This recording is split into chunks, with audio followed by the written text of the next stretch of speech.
Back everyone.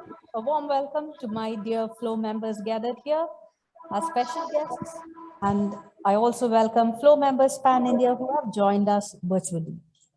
For those of you who have joined for this session, we are happy to welcome you to this event organized by the Startup Cell of Flow Chennai. Thank you all for accepting our invitation and finding time to join us this evening.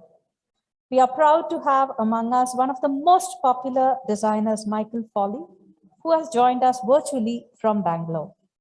Thank you so much, Mr. Michael, for readily obliging to be a part of this event. I also extend a very warm welcome to Ms. Bindu Shastri. She's a member of Flow Bangalore chapter and a part of our national startup team. Special thanks to those who attended session 1 and chose to stay for our round 2. I'm positive that this session is going to be worth your time. And to everyone who has joined us virtually, we hope you are well and staying safe with your families. Don't forget to join us for high tea at the end of this session.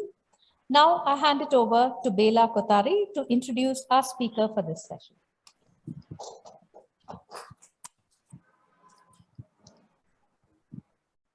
Thank you, Jayashree, and welcome everyone. An artist who is true to his art, an entrepreneur who built a company from start, an urban planner who has a vision for the city, a designer whose ethos combines aesthetics with functionality. Welcome everyone. Please join me in welcoming one of India's most successful and multi-talented industrial designers, Mr. Michael Foley. Michael Foley studied at the National Institute. Thank you. Michael Foley studied at the National Institute of Design, Ahmedabad. He first made his mark with his stunning designs that gave a contemporary makeover to Titan Industries. He joined Titan Industries in 1995 as a product designer, and in less than a decade, he moved on to become the chief creative advisor. He is credited with designing the hugely popular Titan Edge and Fast Track watches. In the latter half of 2006, Michael felt the need to take design to an even bigger platform, and the studio Foley Designs was incorporated in Bangalore, with specializations in product design, design concepts and prototypes, packaging, graphics, environment design, brand identity, and much more. He has stamped his aesthetic sensibilities on a body of work which has a place in many Indian homes. Foley Designs is building brands that create an impact in people's lives and aspire to create a world-class design consulting firm out of India. The latest brand, Sculpt, is inspired by the rich culinary diversity of India to cater specifically to the cooking needs and intricacies of a modern Indian kitchen. The first product is the Nest, a modular idli tray. Michael has elevated design to a platform that is exciting, innovative, and reflective of what people want today. To interact with Michael, our moderator for the evening is Ms. Bindu Shastri. A core techie at heart, she is a passionate multipreneur with a vision of economic empowerment and self-reliance for women. She is founder MD of Moverick, a venture catalyst firm for business strategy.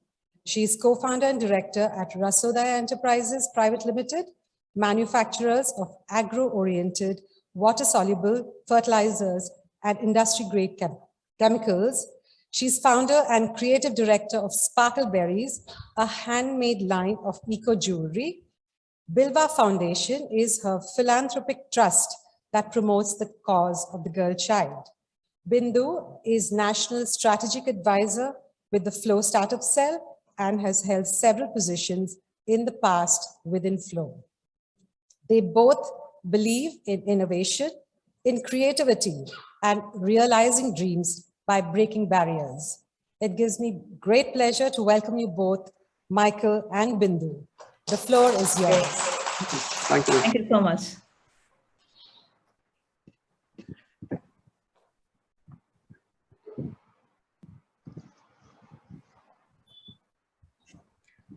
Hi, so I hope the slide is visible. If someone can confirm. Okay, it is visible, looks like. Great. Are we good to go, Bela? Yeah, good to go, madam. Good to go. All fine. Okay. Thank you, Captain. Thank you.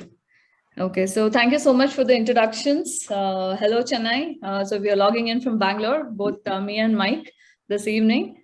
And first of all, I want to thank Jayashri, Priya, Mala, Bela, Vanita, Jyoti, and the rest of Flow Chennai, and Captain Vijay Kumar and the rest in MMA. And I want to extend a warm welcome on behalf of the Flow Startup Cell to the GB members of Flow, Flow members across India who have logged in, and the Flow Startup Cell members, and also some of my friends who have dialed in. So today I'm very thrilled to be having this conversation with Michael Foley, and warmly welcome him and also the online and offline audience.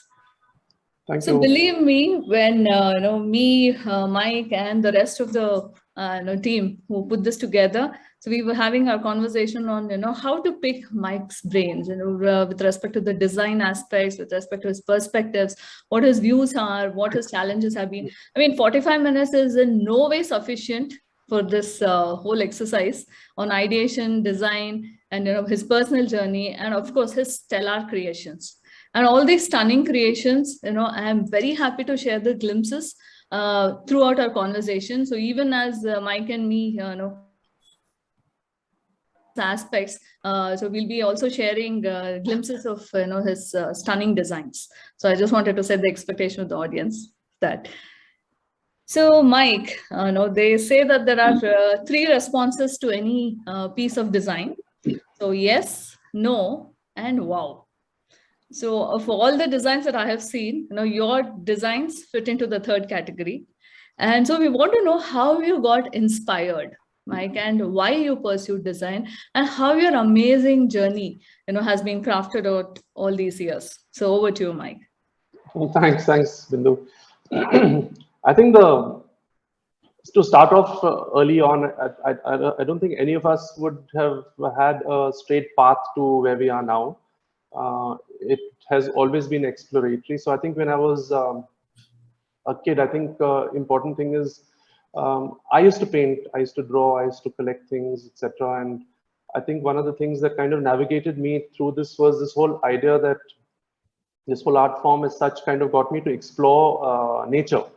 And this whole attraction and affinity to nature really somewhere kind of navigated me to design. I wasn't sure about the design profession. I think when I was a kid at 6, 7, 8, going up to about 16, 17, design was still not known. And I think it was, I knew it was something in the creative space. I liked sciences. I liked the whole idea of geometry, proportions, nature, etc. And it kind of got me a little confused as to what I would like to finally do. So I actually had this whole thing of being an architect in mind, because at that point architecture was a reasonably well-known profession. And I think what I did, because I could work with my hands, build models, and of course paint and sketch, I think a lot of that kind of got me to say that it definitely is in the space of something that's creative. So I mean, I went on painting, and this is something I've done. These 2 that you see, I think when I was 15 or 16, where I was completely into nature, studying, collecting butterflies, flowers, etc., and then just composing things out of them. So that really got me to, I don't know, figure somewhere that my interest was in the space that had an amalgamation of art and science, but I wasn't sure. Okay. So that actually took me on to, I think, NID. I think even NID was, a journey that was again through explorations. My dad found a newspaper clip saying that there was some opening for National Institute of Design. So he said, because he obviously had mentored me a lot through my school days in terms of what I did from a painting perspective, a creative perspective. and I just applied, and I still wasn't sure. Okay. And it kind of opened up to a lot of interesting opportunities. And I started realizing that, you know, as a child, you actually have everybody, not just me. I think everybody has a sense of passion that somewhere reflects in their adulthood. And I think for me, it was this whole space of, I think, broadly creative in some way. Okay.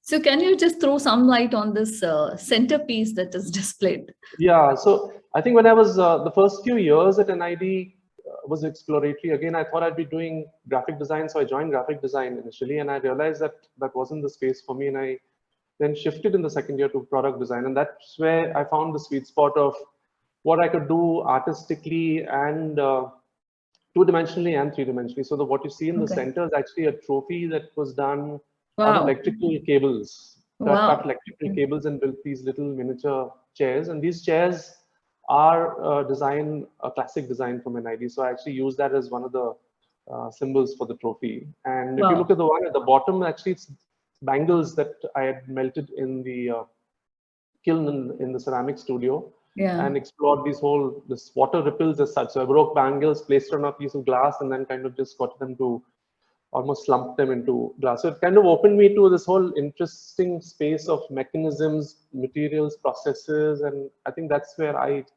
ended up enjoying whatever I was, you know, exploring. Okay, lovely.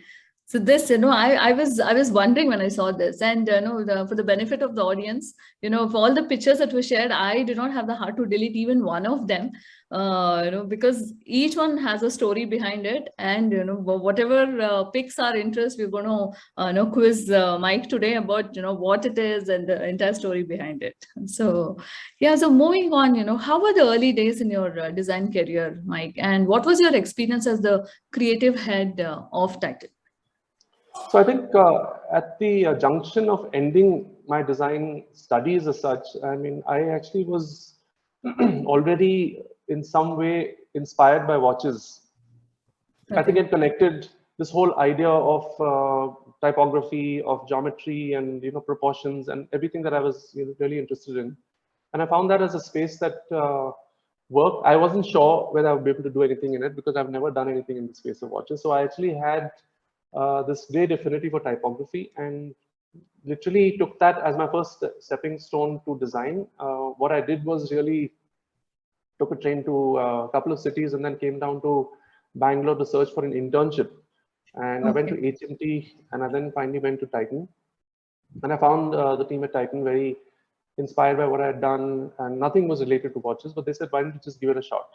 And that's when I, kind of completely got swamped into this whole idea of studying proportions. And I looked at watches across the world, deconstructed them in terms of how they were designed, who designed them, etc. And it really was something that got me thinking about this amalgamation that design is as a profession. It's not really about the specialization of product design, but the whole space that you can actually come from a particular specialization, but if you actually look at the the work that you end up doing, it's much wider.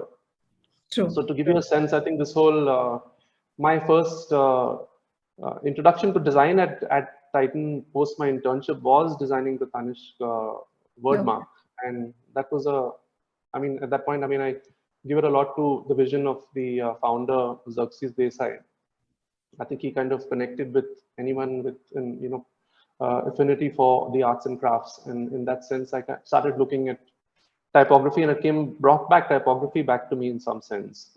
Okay. So we now know the name behind the entire Tanishq design. So that's a good revelation. And here are some old pictures of the watches. Yeah, so I think going forward with Titan specifically, I think one of the things that Titan opened up in my design journey was this whole essence that you really can't do anything yourself. You have to be able to, find the right partners. And what I mean by partners is it's actually more about being able to dialogue with an engineer, a person from the marketing space, a person from research space, and then being able to, translate ideas from you, because after that drawing leaves your page, it's actually in the hands of an engineer, then a manufacturer, and they need to kind of live and breathe the same thing. So I think what my tenure at Titan really taught me is to kind of be able to have this whole arm's reach understanding of other fields, and therefore you are able to dialogue with somebody across disciplines, and then kind of get him to or her to feel that entire essence that you want to bring alive. And that's what I think, I spent a lot of time, about 4 years on Edge. I was very junior in that whole team, but I think the whole thing of multidisciplinary, cross-functional, associations really brought alive something that became a benchmark for the industry at that point. Sure. Okay, lovely. So my next question would be about, your perspectives and your pet peeves. So while taking ideas to reality, right? So design is where science and art, they say they break even. So that fine balance is something that you have achieved in each of your designs and even in your ventures, right? So while taking, all these ideas to reality, taking them to fruition, how should one proceed, and what should one be cautious about?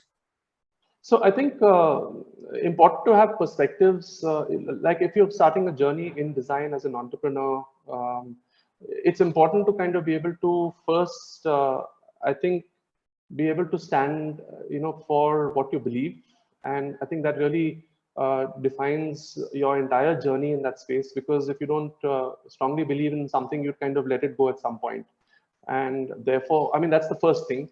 I guess the second is to kind of create this ecosystem for yourself, an ecosystem that really defines who you can work with, relationships you create with, manufacturers, someone who knows materials well, technology well, and that ecosystem really is the space within which you kind of create, your ideas and get them to reality. So just to give you an example from this particular set of images, the bookend that you see, which is this curved bent ply form, and I had actually created this as a sketch, and then for me it wasn't just about the idea. I had to actually go to a vendor and then say, figure out if it can get done. So I actually went to Featherlight at that point. They then pointed me out to somebody who did curved plies for the inside claddings of seats, etc. So then I finally ended up working with a whole host of manufacturers, small manufacturers, and started pushing them to think beyond what they've done, because they've never done a bookshelf. He's just done plain plywood, which is kindly concealed. Nobody sees it as a consumer when you see that bent ply. So here he had to expose his art, his craft, etc. So it kind of opened up a lot of collaborations. And I think, I would fool myself if I said it's just about the design. It's actually about how you can finally translate each of these, and everybody who you work with needs to kind of push that envelope. Okay. Yeah. So, other brands that are popping up on the screen. So if you can just say what was, the challenge. So this was the initial phase when I was just leaving Titan, exploring ideas, and I actually wasn't, given that I was familiar with the whole two-dimensional space and three-dimensional, I actually wanted to explore spatial design, furniture, fixtures, etc. And I ended up doing a restaurant. I never knew anything about restaurants, so I actually did everything from the design to the MEP drawings to getting a vendor to get the parts made, etc. So it kind of opened up and taught me a lot.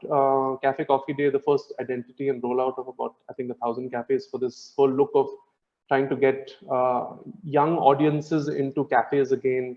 I started looking at multiple ways of working with different organizations. So the one on the right is an NGO that works with wood stoves. So how do you kind of work with consumers sitting in a small home in a village, understand how they actually cook things, and then I built these paper models to get them to enact the whole experience of cooking, and based on that we designed the product.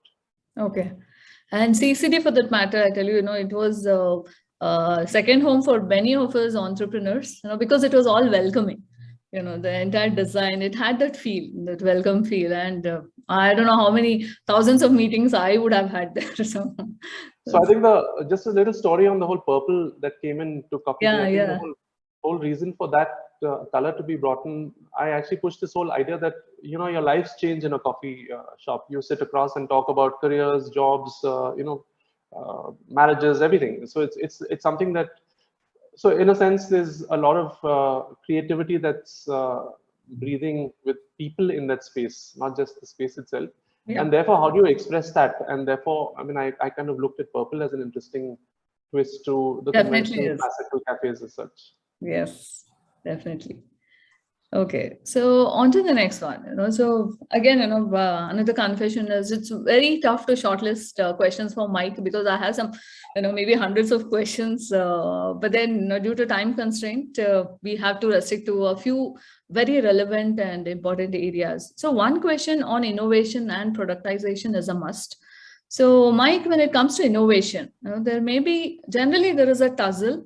And a choice has to be made between a product that solves a problem and a product that is futuristic. All the while, the designer has to ensure that the functionality is not lost and the innovation has to be timely, right? It cannot be ahead of its time. So as a designer and more so as an entrepreneur, how do you tackle this? Yeah, so I think the big part of the bridge between popularity and personal satisfaction, I think the whole idea of being able to have, in a sense, kind of create this whole aspect that functionality is a given. You have to be able to solve a problem if you're designing something. Yes. It's not, design is not art. It's a bridge between, being able to humanize objects and experiences for people. And therefore, there's a lot of functionality that comes in. The second part is that when you design, you actually design for everybody else, not just yourself. Therefore, you've got to put your feet into several shoes and look at it from multiple dimensions. And I think that kind of opens up this whole idea that design is something that kind of is universal to some level, because you can't create objects for every single type and personality. It has to be able to fit to a larger, wide enough audience. I think the personal satisfaction bit or pushing boundaries, creating things futuristic, I think India in some sense has not had the legacy of being known for design. It's been known for arts and crafts. And I think we need to, as a design community or creative community, push this whole idea that obviously India needs to be seen from that perspective as well. And therefore, how do you create things that are beyond their time? Obviously, there are examples of, the whole idea of concept cars. You see a concept car, it's never something that you buy, but you end up seeing a lot of the technologies in the concept car in all the cars that that brand builds. And if you use the same principle or philosophy, you actually design for the future. You actually design, any object that you design is not created, actually it's still on a piece of paper and it's designed to be manufactured, say, a year ahead. So you have to be able to predict to some level what changes consumers will go through. And I think that's getting shorter and shorter because consumers are changing very fast. Therefore, I'd say, I think there is a little bit of a predictive quality in design. You should be able to get a sense, get the vibe of what the changes are, and therefore to that level futuristic. I think there's a space for both functionality as well as being futuristic. Like I said, I think it's important to kind of get consumers or get organizations to believe that design can make fundamental change in the long run. Yeah. And if you can just upon one or two of the designs over here, especially the one that you hang around the neck.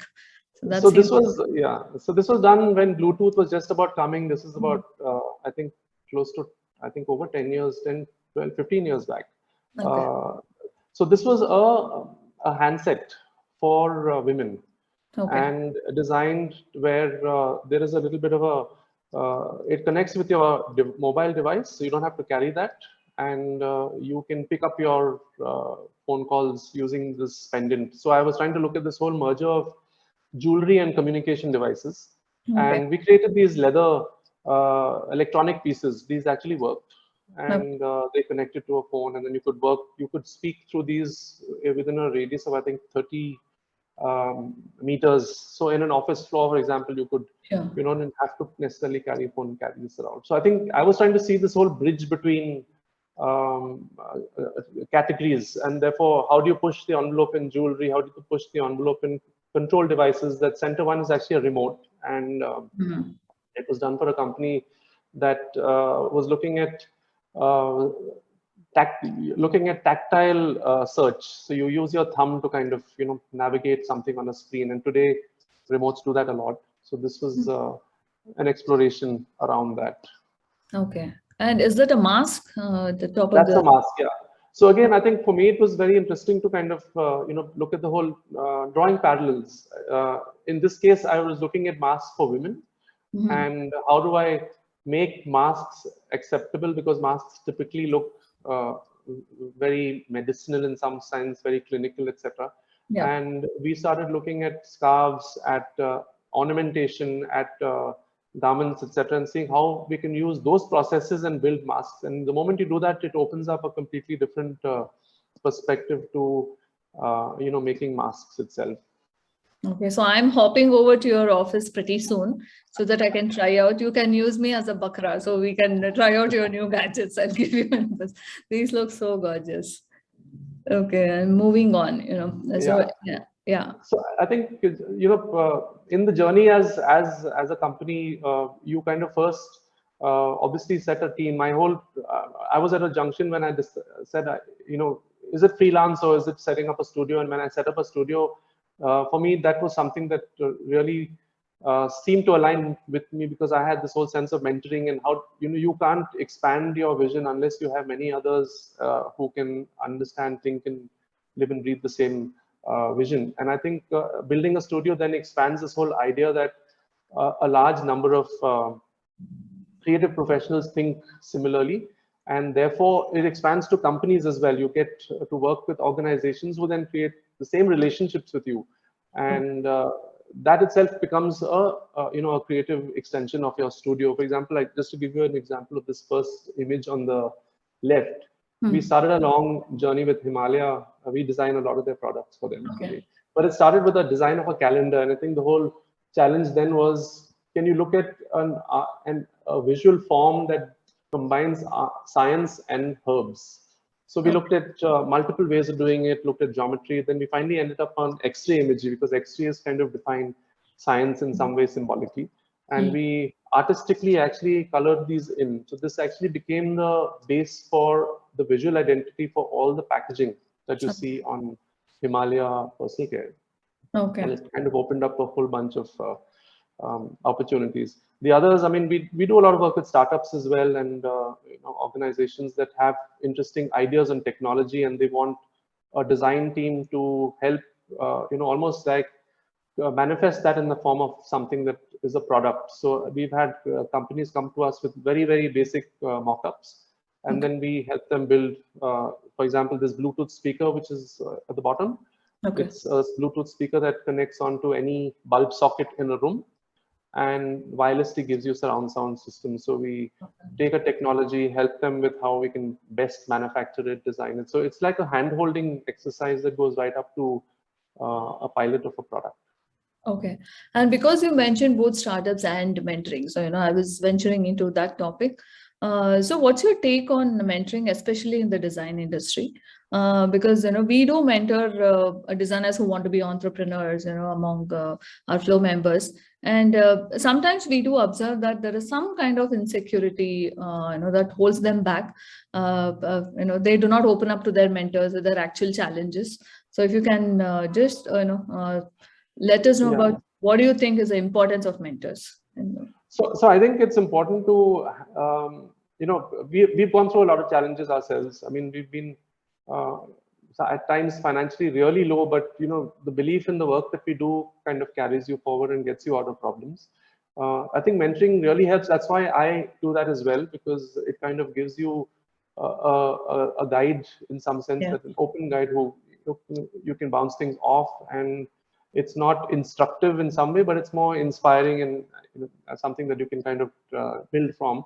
So I think when you mentor, it's about, I don't think it's about the design or the creative bit that you end up mentoring about. It's more about the other aspects, like how do you design to cost, or how do you think of challenges that a client has given you. There's a brief.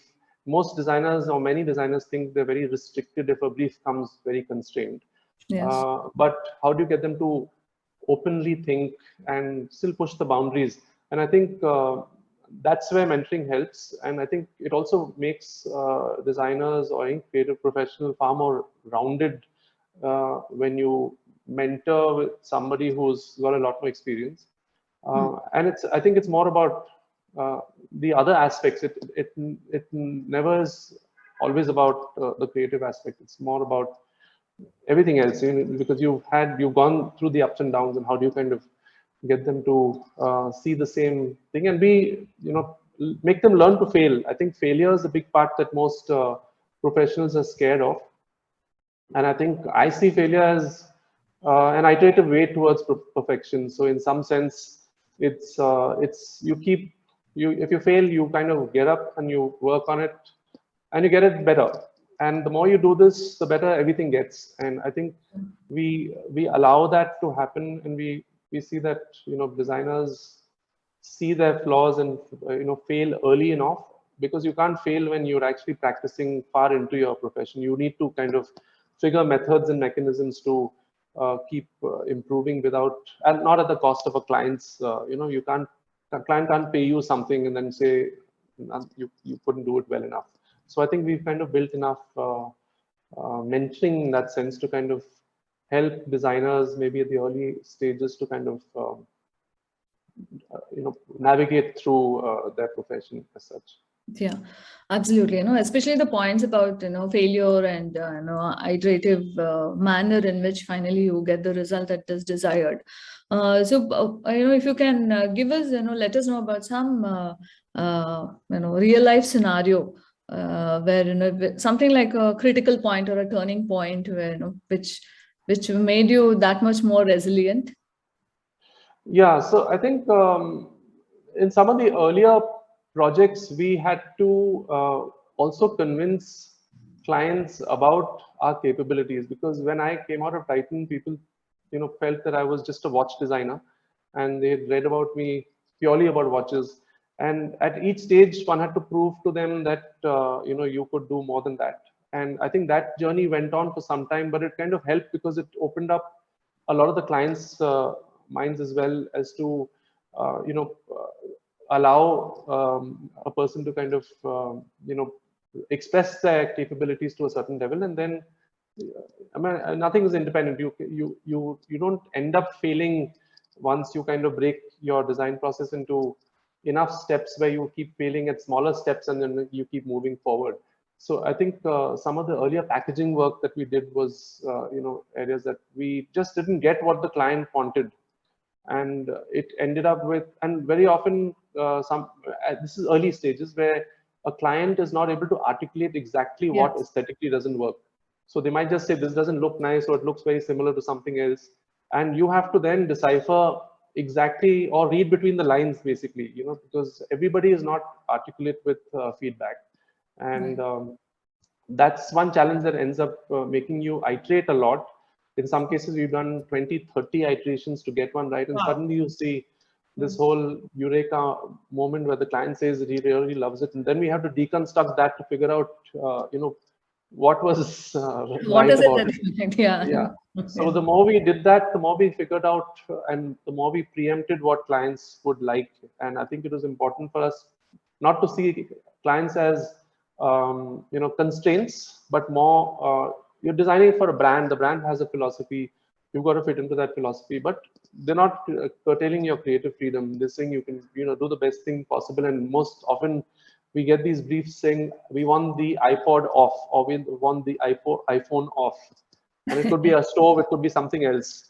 And I think it just is a sign that clients are also aspirational and they want to push the boundaries as well. So it's a great time now for product design as well. I mean, it's up to the creative fraternity to kind of push that as much. Right. And I think nothing will beat patience and resilience, right? When you said 30 to 40 iterations, I was thinking, young designers or even entrepreneurs, not just in design, they expect instant gratification.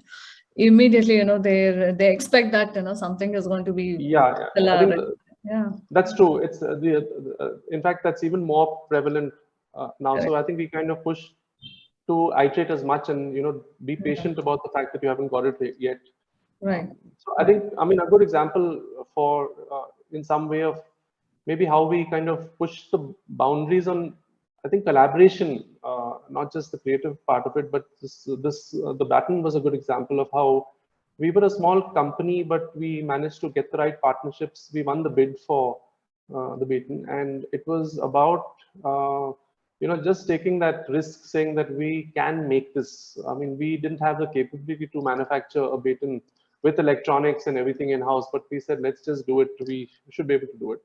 And when you break that up, I mean, there was also a sense of pride with whoever worked on this project. So we got Yes.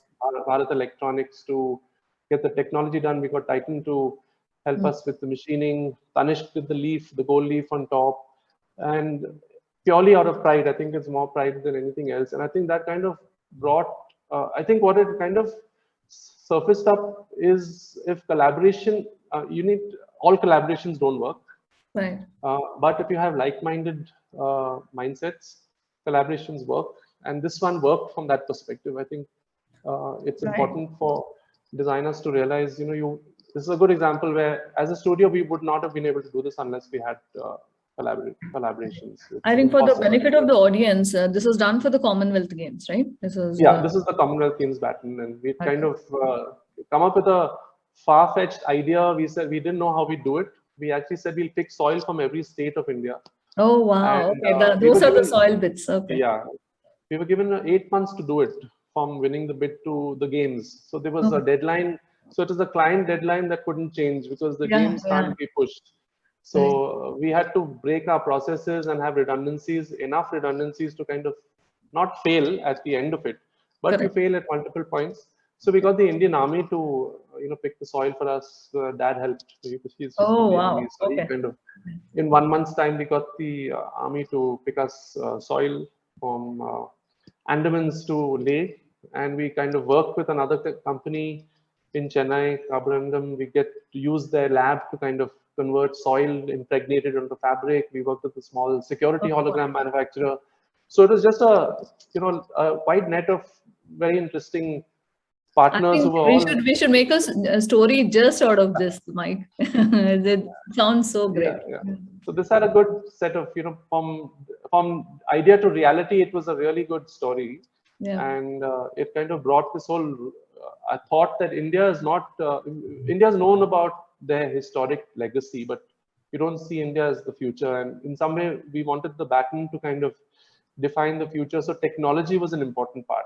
And I don't know if the slide has it, but there's the country colors that really come up in the baton. So when the baton moved from one country to another, the flag colors kind of appeared on the baton on its own because of GPS positioning, etc. Oh, wow. Okay. So it went across, I think, 70 different nations. So we kind of devised it such that if it went from India to South Africa, it kind of picked up the South African flags in an aesthetic manner. Wow. No, I think this warrants a story. There's a story by itself. I think we should do it. Amazing. And, it's good you mentioned the futuristic design. So I think we talked about this. So, you want to just throw on these. So, a quick thing on this. I think India needs both sides of it. I think we need solutions for really large problems, or problems that are widespread. So the ones on the images on the left are about a bicycle design that I created, which was basically inspired by how desktops and computers are put together. So you could come to a store and, like a kit of parts, assemble your bicycle and cycle it out. It was for the masses, so it was very simple, distilled down. Why have two brakes? Have a single one. The drive was made simpler, adjustability was made easier, and it kind of almost, literally. Got the bike down to the minimum parts that you need, and therefore it was about value engineering, but an expression. It ended up looking futuristic, but it was designed for the masses. And of course, the other side is a martini glass that I'd done, where I was saying there's no innovation in glasses done. How do you innovate further? And there's millions of ideas there. So we looked at this whole idea of a glass is most important to you when it's in your hand, not when it's on a table. Because you're experiencing it. So we said, let's design the martini glass in a way that it has legs only when it's standing on a surface. But if it's in your hand, it doesn't have legs. So we designed this whole counterweighted legs that just collapse together. And when you hold it up, it's just a single point. Okay. and you put it down. So it was kind of redefining an experience. And I think you can apply this to any product. It doesn't have to be Yeah, premium any or, handheld, right? Any handheld which yeah. rests on a desk. Yeah. I think any product can be redefined in some way Right. for today's context. Okay. I'm just taking it all in, I was thinking it is a glass. Then I had my doubts. I thought maybe this is too futuristic. It may not be a glass. Yeah. Yes. Yeah, so this in the same light, I mean, it's important. Like I spoke about the concept car earlier. I mean, Okay. if you apply that philosophy to urban furniture, you can also design furniture that expresses the future of streets, and these become almost beacons to for people in the right position of power to kind of see and realize that obviously there's a lot more innovation that can be put in place for India. And I think urban furniture, pavements itself is just under, uh, it's just not been Not seen from a researched at pavement all. standpoint Yeah. at Yeah. all. Yeah. So we had looked at this whole smart system, Smart and now you have smart cities. Yeah, so the seats become navigation. You can talk to the seat when there's an emergency. The street light is a pole that tells you time when you're walking past. It also opens up depending on the environment around it, so it gives you shade, etc. So it kind of became almost like an expression of what can be done for India. And I think this can be done on any street in India. It doesn't, it feels futuristic, but it's materials and processes that are very Okay. doable in India. And even the commercial aspect. Yeah. Absolutely, yeah. So I think the scale kind of gives you a lot of Correct. interesting benefits Okay. on some of these processes. Super. Okay. Yeah, so Yeah. I think the whole thing of the last 2 years, we've gone through multiple challenges, but I think what it really opened up to is that people are innovating a lot, and if you have an idea, you should just be confident and realize that there's maybe 1,000 more people who have the same idea, and that's what we realized when we were doing these.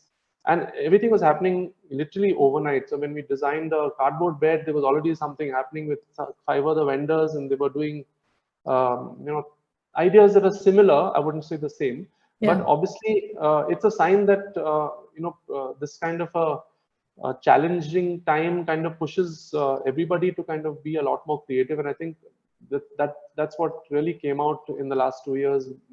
Businesses that had started looking at design for support in terms of shifting them to something else. And I think the important thing is what I realized here is if you have an idea, don't sit on it, just move as fast as you can, because there are many others who are working on something similar. And the one who gets it right, is finally successful. So I think that's a learning from this whole pandemic as such. Yeah. Sure. Okay. Okay. So coming to, one of our favorite topics, I guess, even the audience will be nodding their heads, I hope.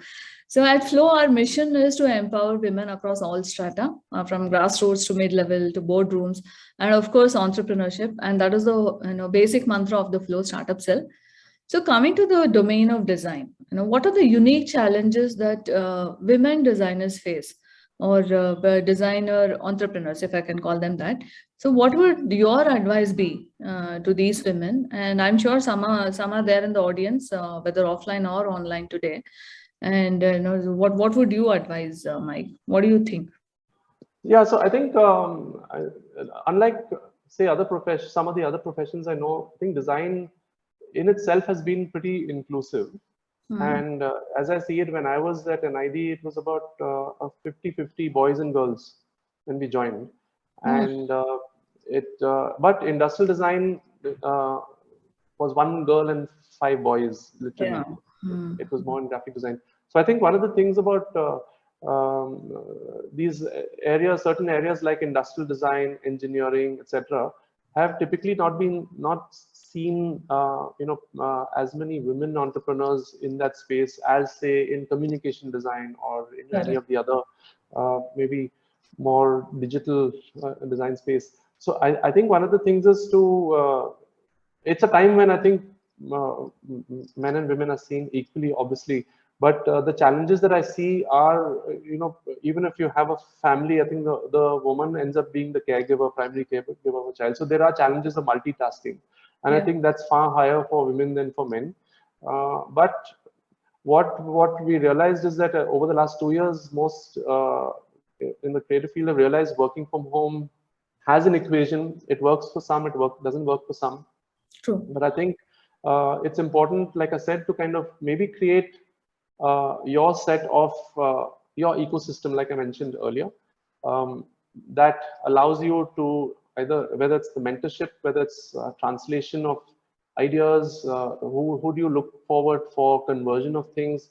Once you create that, I think the difference between, say, men and women kind of dilutes down further in terms of at least the accessibility that is available today. But we also try and, I do feel that women have a softer aspect to even leading, so they can manage egos better than men. So in some sense, it's a good, it would be nice to see a lot more women in the design space. And I see that happening already. So it's, if you look at the proportion of boys and girls in the current design colleges, I mean, it is pushing more towards girls and less, so that the signs are very good. And I think design as a field has really been quite inclusive that way. So it's a good sign for at least entrepreneurship for women now. Okay. The basic things of understanding cost, managing things other than the creative field are the big ones that one needs to kind of constantly look at. And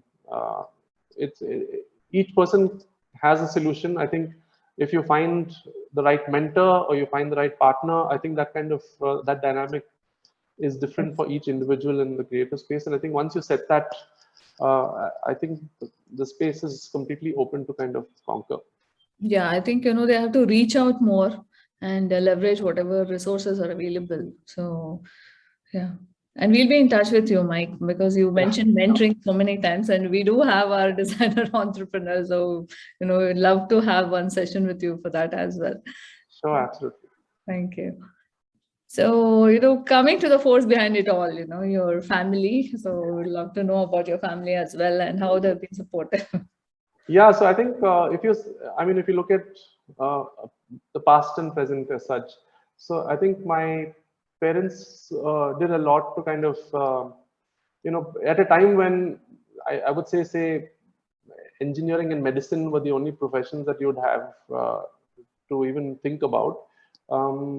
My parents kind of guided us in a space where it was creative. They also weren't sure where we'd end up, but they encouraged us to do it. I think primarily because they were creative themselves.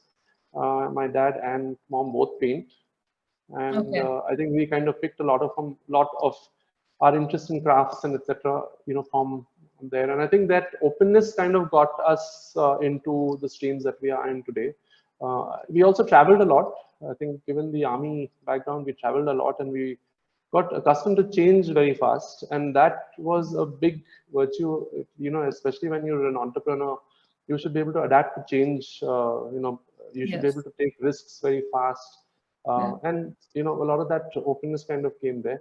Today, I think it's my wife and daughter, and they kind of give me a lot of rootedness to reality and figure out, do the right things. I think I would say a more well-rounded perspective that comes to me when I'm with them. And I think with my daughter, there's a lot of honesty and feedback. Sometimes you really have to try hard to do something really well.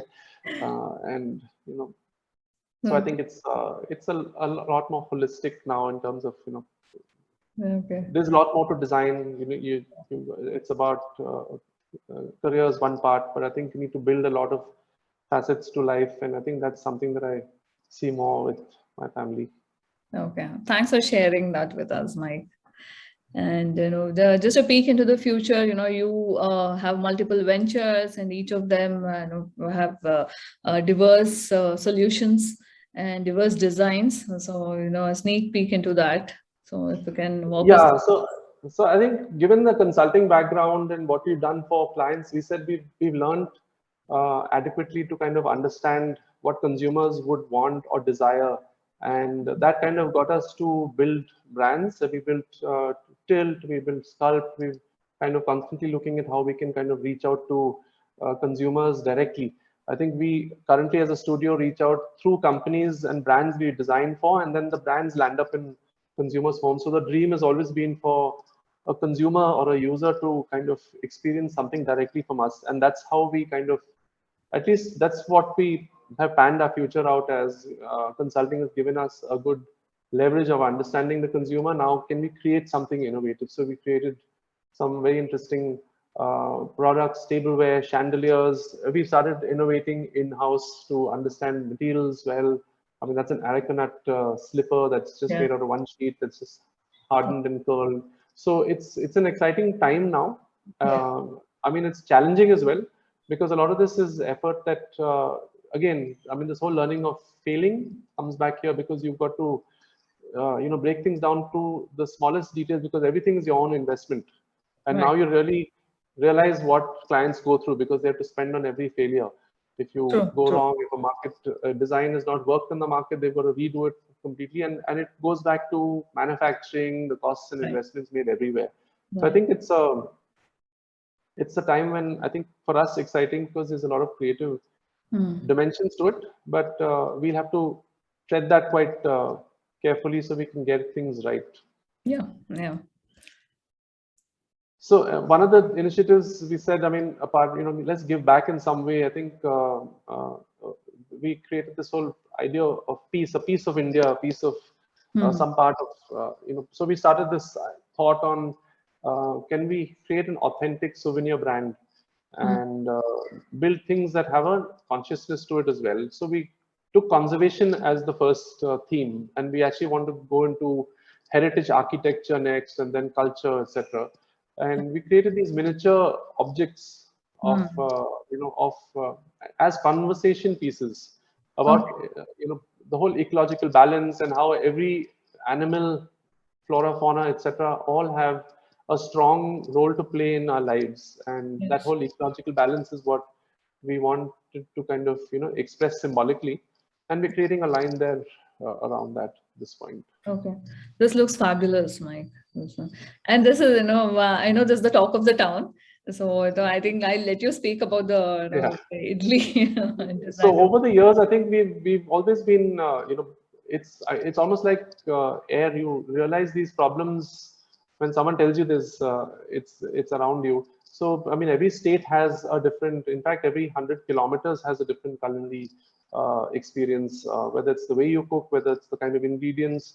And we said, why can't India be? Why can't we create a brand that resonates this whole thought of culinary diversity, and therefore start with products with each, for each state, but obviously create this whole essence of joy of cooking or joy of food itself. And that's something that got us to, craft this idea around food as such. And we called the brand Sculpt. And we started with South Indian breakfasts to start with, and then we designed this whole idli trays. That we said nobody has done anything on the idli tray other than maybe one or two shapes and some change in material, but it's been the same.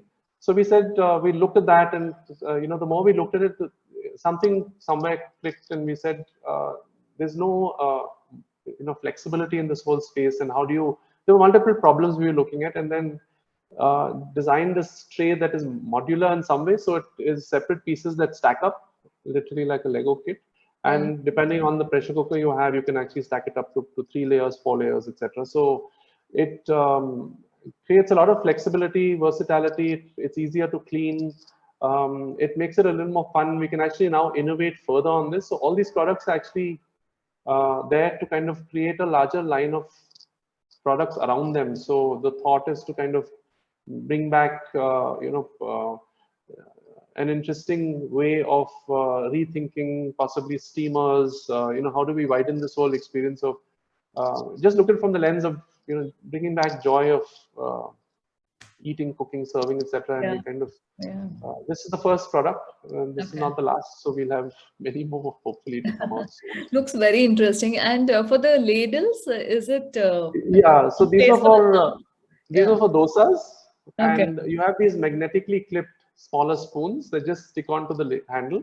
Oh. So you can take them off to sprinkle a drizzle oil, and depending on what the functionality is. So the whole idea was to nest almost like a mother and child kind of format Right. for the ladle. So you have a small spoon or an element that's fixed to the larger product, and this kind of again opens up to many more ideas that we will look at building. So this is again around the South Indian breakfast specifically.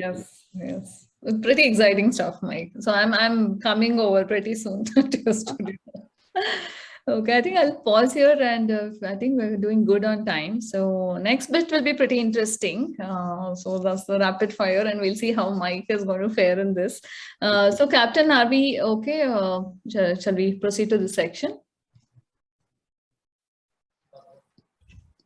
I think I hear a yes. So okay. Please go ahead. No problem. It's so interesting. Another 5 minutes extra. I don't think Flo will be objecting. Is it okay? Yeah, please go ahead. Yeah, it'll be even better, is what I promise. Do we have any audience questions? We can do that. We'll do that at the end. Okay, thank you. Go ahead, madam, please. All right. Mike, are you ready? Yeah. I wish we had done this in person, but anyways. Yeah. Okay, so the first one is, if you had to choose only 3 adjectives to describe yourself, which would you choose? I think patient, open, and risk-taking to some level. Okay, cool. Good. So, book or movie? Movie for sure. Top 3 movies.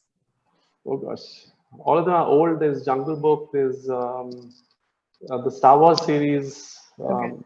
I like a lot of science fiction as well, and thrillers. So there's Unforgettable is another one. Yeah. All right. Okay. You told the genres, but we'll go with it. The proudest moment of your career? I think the baton was one. I think it was something that was a surprise and really elevated our spirits a lot at that point. Okay. Definitely the baton, yeah. Yeah. And the toughest challenge that you overcame? I think for me, we've had a lot of challenges. I wouldn't pin it to one, but we've had tougher financial challenges would probably be bigger than, design challenges. That's creative challenges are there in every project. But I think there was a time when we were, I think we hadn't cracked the whole system of how do you collect money, and design. And we were all in this very enthusiastic stage where you want to design and just keep on designing. So we ended up with this stage where it kind of wasn't the right equilibrium. But fortunately, early on in our studio career. Okay. And your idol, if you have any? It's changed a lot. I think for me, the inspiration was an old artist, sculptor, designer, Leonardo da Vinci. I think he still remains somebody I look up to. I've seen a lot of designers. I've been inspired by many designers over my early years, but no longer. I see more inspiration in what brands do now, but not specific to designers. Okay. Next is, if a movie was ever made on your life, what genre would it be, and who would you want to play your character? Oh gosh. Not myself, because I'm not very good at acting. Yeah. I mean, actor, I would love Amir Khan to play it. Okay. But what genre would it be? Genre, God, I'm not. It's going to be something which is about a struggle, and then hopefully something good at the end of it. Okay. And those are his favorite picks anyway. So probably. Okay. And so what is your biggest strength in the face of adversity? I think I'm patient. I don't get irritated too fast. So for me, it's perseverance. Whatever the worst adversity, it's okay. If you persevere, you can get out of something. Perseverance, it is. Okay. If you were not into design, where would you have it? I would probably be an architect. Okay. because that was the choice that I had made for myself. All right. Okay. And if you could spend a day in someone else's shoes, whose would they be and why? I would maybe Dyson, given the kind of challenges he's had in building a brand. James Dyson, I think just to kind of understand, I mean, that's like wishful thinking, but I would have liked that, because he went through a lot of challenges initially to kind of convince people with what he did with the vacuum cleaner, and then finally decided that he'll do it himself, versus so I think it would be a nice inspirational story to see. So Dyson it is, okay. When you're not working, how do you like to spend your time? I like to, I'd like to paint a lot more. Okay. I spend some time with my daughter. I'd like to spend more time with my daughter. So we used to do a lot of crafts together. So I'm kind of trying to see if I can make the time to get back to that. Okay. And the last question. So what's the best piece of advice that you would like to give an entrepreneur? Maybe you would have received it and you want to pass it on. I think the biggest thing is believing in yourself. And I don't think it's about how successful somebody has been before you, or, anyone can do it. I think it's a question of putting that effort into it, and you can actually do it. So I think big is what I would say. And I think be sure of what you're doing. Okay. And of course, perseverance, I think for sure really helps. I mean, it really gets you to build from, whatever idea you have, however far-fetched it might be. Okay. Great. Thank you, Mike. Thanks for those answers. So I think we are done right on dot 5:30. So over to you. Who is there? Thank you, Bindu. Yeah, okay, I see you. Yeah. That was a great conversation, excellent conversation. Because of sensitive of time, is there any questions from the audience to Mike? Okay, there is none. There's a couple of questions that had come to us. So, Mike, one of the questions we have here is, how do you see moving forward contributing to a better design environment in the country? I think design education is something that's going through transformation now. That's one thing that I see as a big contributor to the design fraternity. I think there's a lot of design universities that have design as an option opening up, and I think it's important to kind of recognize that the next generation probably be far more there'll be a lot larger audiences of designers in the profession, the general profession of India. The last question is, when you started your practice, what was the design philosophy? And certain things would have remained constant and certain things would have changed as you evolved. Can you just give us a couple of points? I think simplicity is something that I have always gone by. The more you can simplify something, the better it will work, operate, function, and use. I think that's something that's remained with me.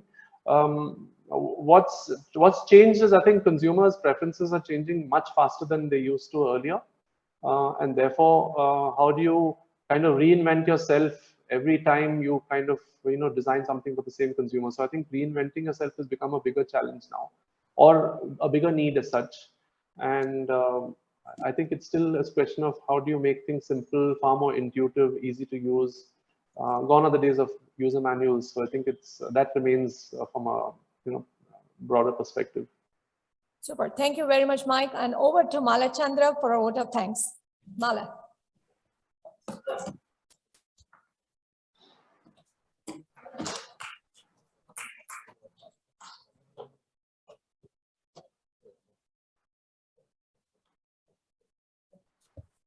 Thank you, Vanita.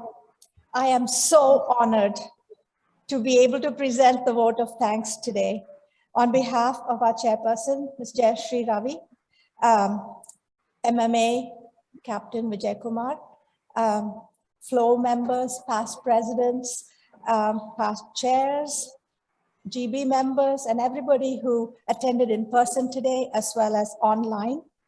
I want to especially thank our startup cells, both at the national level. Thank you, Bindu. Thank you, Priya. Thank you, Aarti. And our local Chennai startup cell for bringing this event together. We are a fraternity of women entrepreneurs who are committed to enabling the success of fellow entrepreneurs and would-be entrepreneurs on their individual journeys. What an exciting, stimulating discussion that we have just witnessed between our chief guest, Michael Foley, and our moderator, Ms. Bindu Shastri. Thank you, Michael, for sharing such amazing pieces of advice. I was busy tapping on my little smartphone. I have about 20 pieces of advice that you shared during the course of the past hour. And I am going to type it up and send it to all my Flow colleagues because they were so brilliant. I remember just a few of them, but you spoke about the difference between art and design. That was amazing. The difference between art and design and the need to combine science and marketability as well as production capabilities in order to bring something forward. You spoke about the need to understand what your clients want out of your design, which is no easy feat because clients are not always capable of expressing what they want. They'll say, oh, I want this to look like the iPod for iPhones. But when you produce something like that, they'll say, oh, no, that's not quite what we mean. So essentially, you need to have the ability to extract the requirements through a process of iteration and patiently working with the client until you say, aha, this is what you want. And so from that to the importance of mentoring, and as you all know, mentorship is an important part of the Flow startup cells initiatives. And so the importance of mentorship to guide you as you go forward, not that the mentors have all of the answers, but they are there to push you when things get tough. They are there to connect you and to think beyond the immediate failure to your vision and how to accomplish that. So as I said, there were like 20 or 22 different points that I have written. So all my Flow colleagues, you can expect something from the startup cell if you so choose to. Please share it, Mala. Please share it with all of us. Okay, we'll do that. So anyways, I know that the Idli Bathrooms were talked about, but I have to say that was the first thing that caught my attention. Because look, this Idli Bathroom, the vessel, I don't know if you understand Tamil, but it's the vessel in which idlis are made, haven't changed at all in centuries. They're still this humongous. And if you want to make 12 idlis, they're of a certain size. If you want to 16 idlis, it just keeps growing in size. And it occupies so much space in the small kitchens of today. And so I love your, that's an amazing example of how to look at something that's old, established, and to deconstruct it down to understanding the functionality and reinterpreting the design for today's living and today's kitchens. From 2 idlis to 8 idlis. I don't know what the limit is on the Idli Bathrooms, but you can just keep adding trays to it because we make a minimum of 2 idlis, right? And for a family of 6, we might make 8 idlis. Huh? Oh, there are already people that have bought it, see, in the audience. And so I think that was a brilliant example of everything you talked about today, Michael. So thank you for that. I want to also say, thank you, Bindu. You've done such an amazing job of keeping the conversation flowing and hopping from one interesting and essential topic to another as we all think about idea to reality, ideation to reality. So thank you for that. Thank you. So thank you, Michael, once again for sharing hard-won knowledge in the design industry. Thank you. We'd love to have you back for another session if you're so willing. So on behalf of Michael and Bindu, I am so proud to say that MMA is going to partner with Flow to donate face masks to needy children. So thank you, MMA. Thank you, Captain Vijay Kumar. Thank you, Flow. So This is very heartening. Thank you. Thank you, Mala. Thank you. Thank you, Captain. This is very heartening. Thank you. yeah, thank you, Bindu. So just so you know that this evening is not over, high tea is being served outside. So let's just go there, and all our heads are buzzing with ideas. Let's talk to each other about it so it sets in our brains, and let's network and take the design ideas expressed by Michael today to its rightful place in your own entrepreneurship journey. Thank you for the opportunity. So, Mala, are we getting some snacks as well in Bangalore? Me and Mike. Yes, do come. At least we can show you virtually what you're missing. All right. Thank you so much. Thank you. Thanks so much. Thank you. Thanks. Thanks, Mike. Thank you. Thank you. Thanks.